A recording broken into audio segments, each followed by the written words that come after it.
We all love a great TV ad. It's literally why some of us watch the Super Bowl.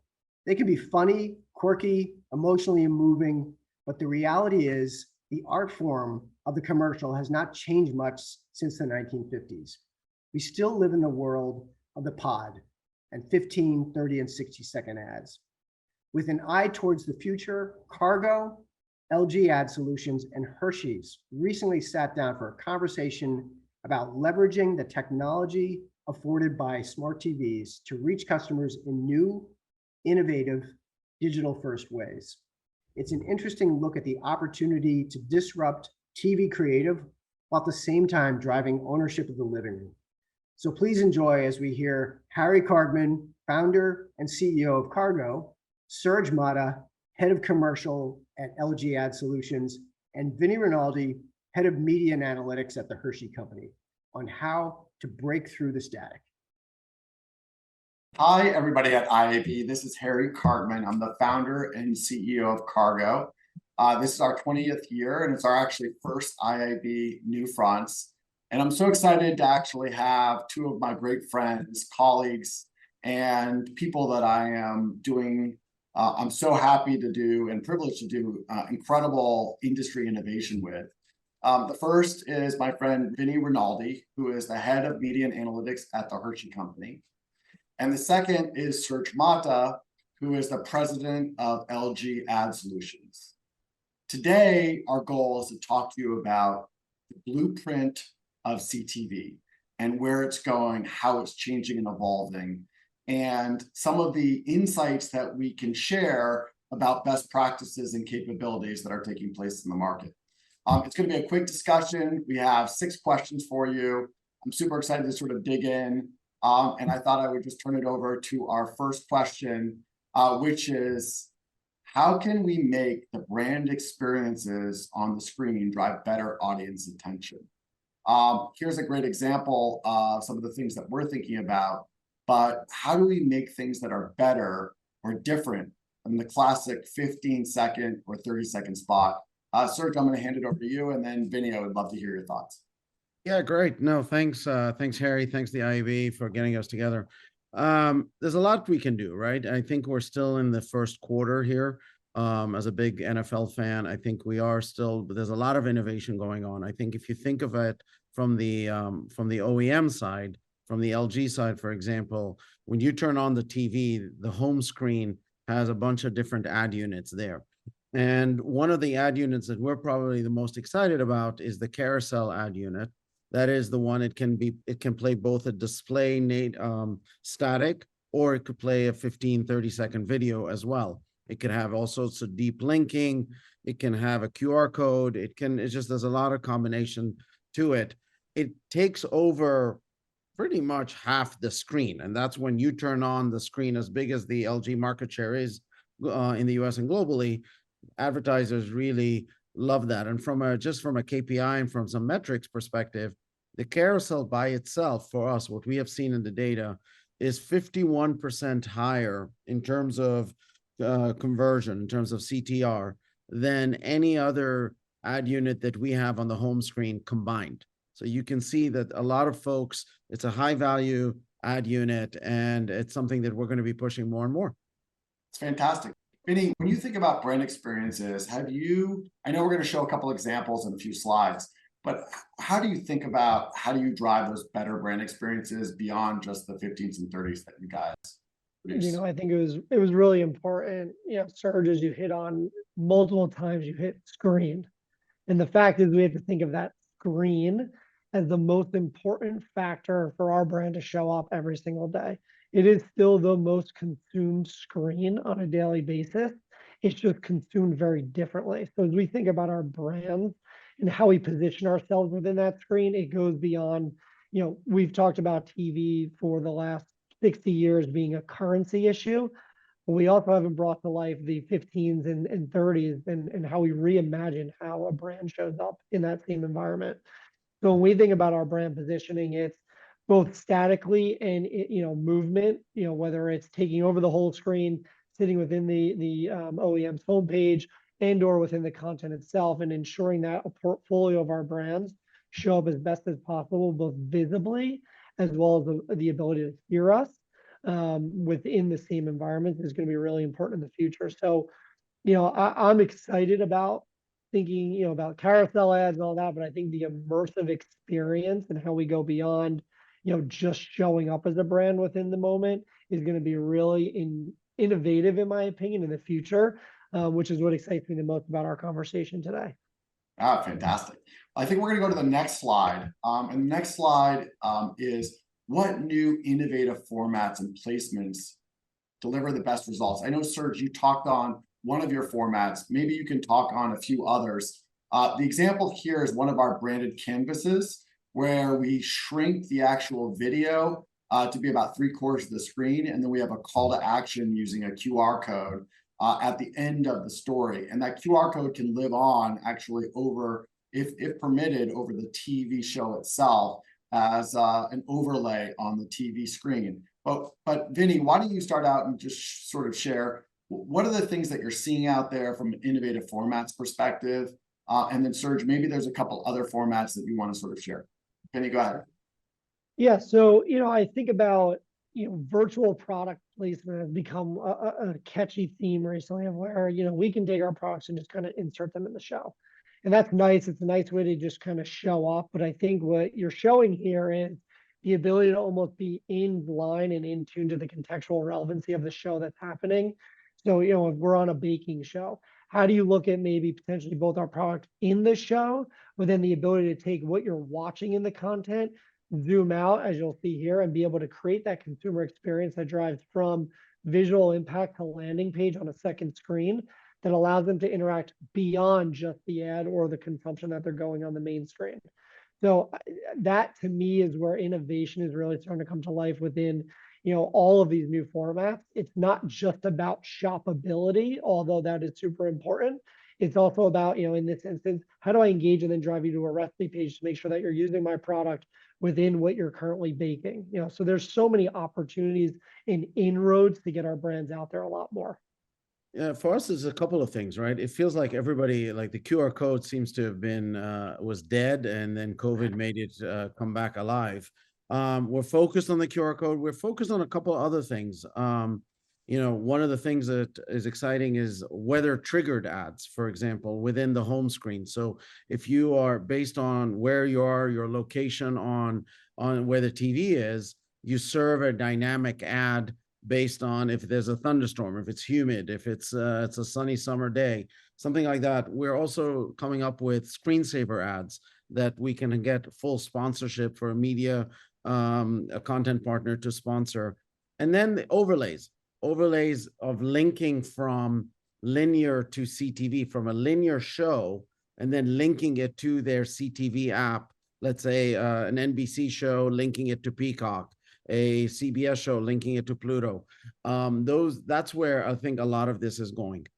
I think the consistency there, the consistency of that experience is going to be really key to the future state of how we consume content on the big screen. What's your favorite example of a novelty in terms of ad creation? And you shared something. So why don't you share with the group what that is, and I'll go to the next slide right after you explain it so we can actually play it through and you can see what that looks like.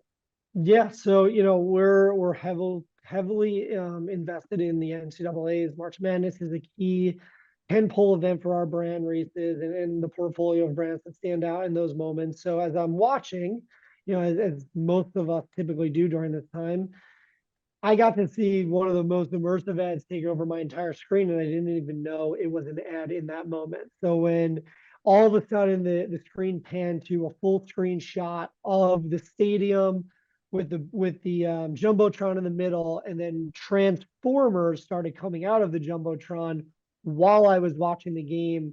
The ad was one of the coolest, most thoughtful ways of engaging or really standing themselves out from any other brand environment within that moment. And frankly, for me, it sparked countless ideas of how we enter into big moments like this and how things feel way more customized and within the moment versus kind of stepping out and going into your 15s and 6s that we're typically seeing.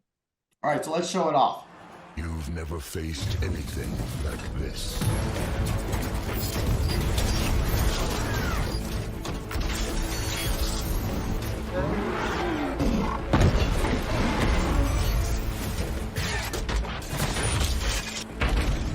Let them come.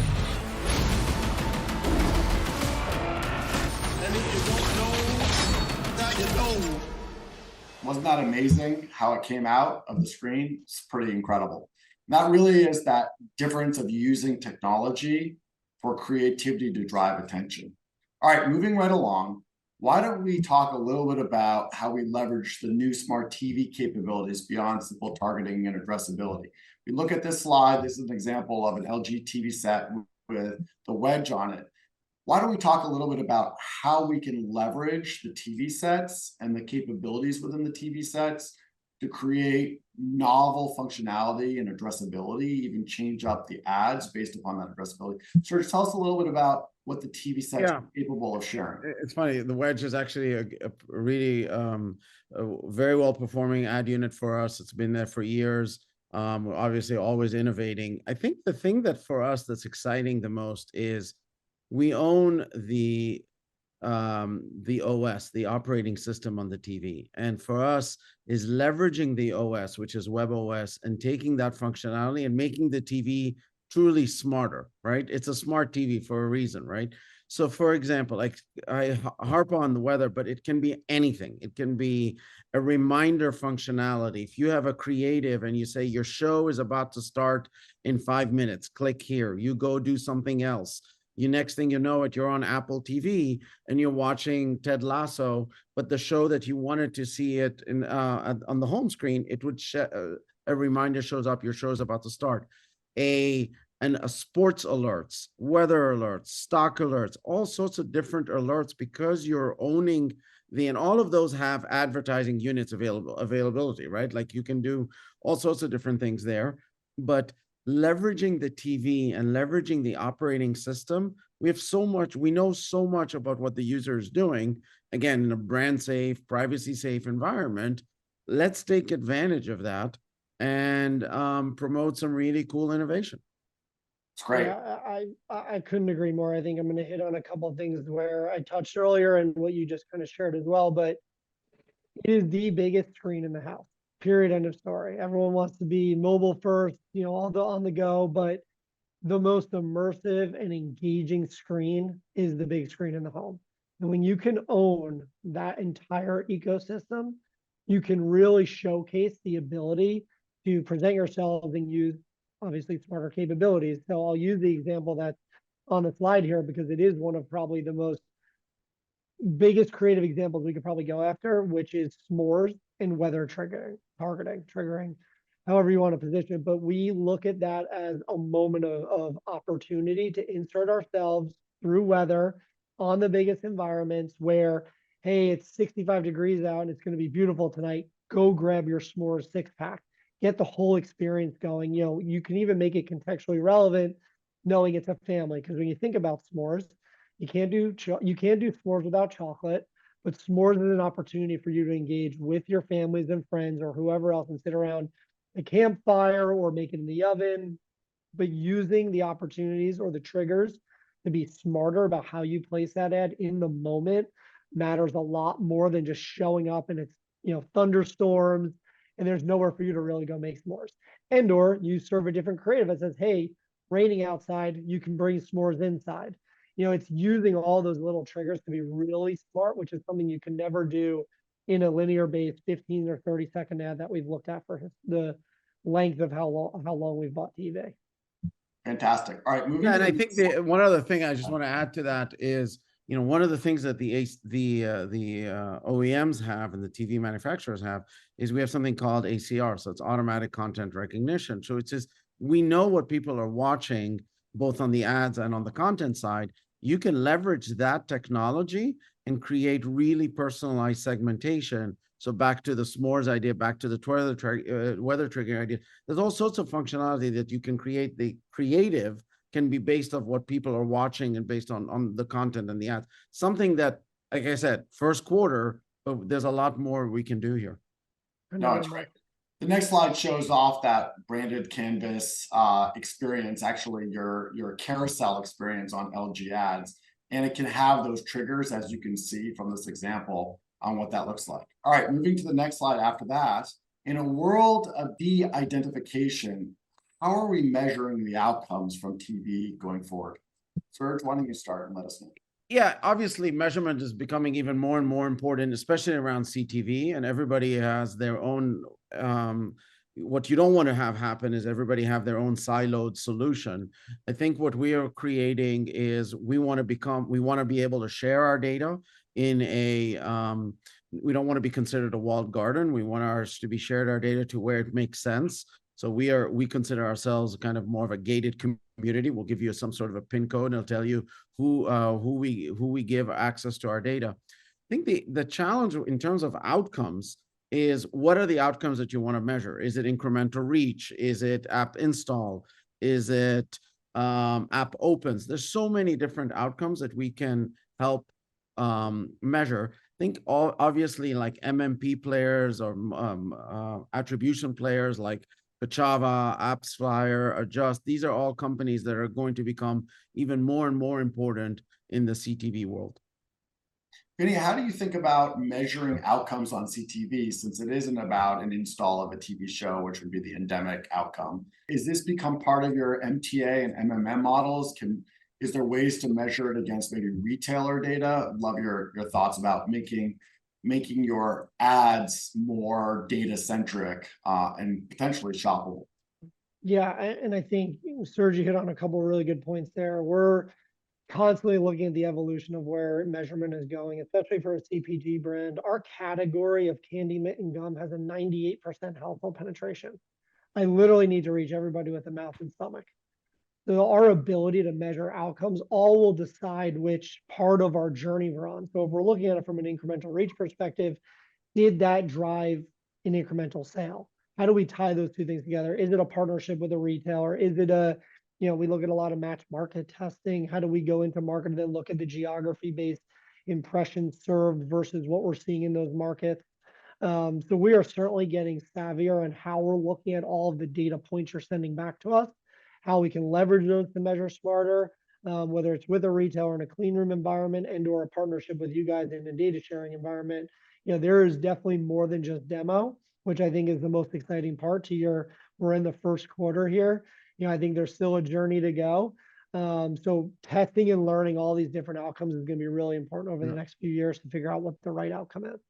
I think in your business, Vinny, I think the most important thing also is the timeliness of that data. So what you don't want to do is have the creative get access to, let's say, shopper level data, but you get all of that within 6 weeks, 8 weeks after the end of the campaign. What do you do with that information, right? So in-flight optimization at scale is going to be key here.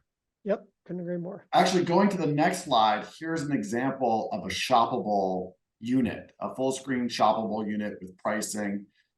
How far are we from this experience? And is QR code the best way to engage, or how, Serge, you alluded to other ways to actually have sort of interactivity. What does the future of sort of shoppable video look like? I think there's a lot of really cool animation leveraging Kargo is going to be one of the key assets for us, or key differentiators for us. I think the biggest thing I go back to, and for it to scale, is clients like Vinny and others are going to ask, can you measure it in real time for us? Because if you can't measure it in real time, then it looks really cool. What you've built and what the animation is unbelievable, but we really need the ROI to be done. So I think we're not quite there yet, but we're definitely trying to solve for it. I think there's an equilibrium there, and I think it's figuring out what the job to be done is. We have probably over-engineered and all became data scientists overnight, and we forgot about the art side of what messaging and what branding is all about. And I don't mean swing all the way back to the art side, but how do we find the balance of when you're trying to be in the moment, when you're trying to actually show more of an awareness play in who you are as a brand versus everything's got to be a sale. So we've been looking at all of these opportunities, but quite frankly, we're leveraging kind of twofold. How do you drive sales overnight, but brand over time, and really start thinking about how those two marry better together in the future? Well, actually, that brings us to our last slide, funny enough, which really talks about surrounding the household with a multi-device strategy where brand can be driven off the TV set and then you use other devices to actually close the loop. Love your thoughts on like, is this the future of sort of owning, as I call it, owning the living room or owning the home? How do you sort of see that playing out? Yeah, for us, it's like we actually call it household extend. It's basically our cross screen thing. Everything starts with the TV. Basically, we'll take that, Vinny, all day long. It's the most important screen in the household.